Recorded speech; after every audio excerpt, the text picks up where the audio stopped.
Ayoko kasing sabihin sa una kagat masarap kagad eh. Kahit anong pagkain na pinufood taste natin. Isang Ilocos empanada, isang Ilocos mami rin po. Nandito na tayo ngayon sa ating pangatlong food trip sa Lola's Basits. Since 2017 pa po ito. They offer authentic Ilocos food, Ilocos empanada, at saka yung Ilocos maki.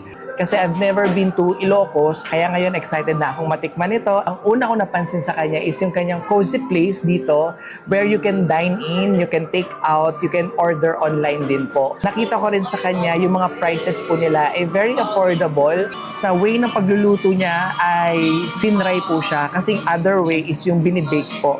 Magkakamay na po tayo since pagkain naman po natin ito. Mainit po.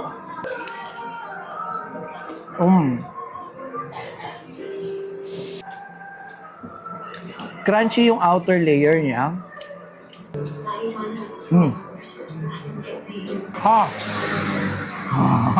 Ingat. Bagong luto. Crispy in the outside and chewy and tender yung feeling niya inside. Masarap siya and wala siyang added masyado ng mga extra flavors na kung saan mawawala or malilito ka sa pag-food taste mo. Very distinct and specific yung lasa niya.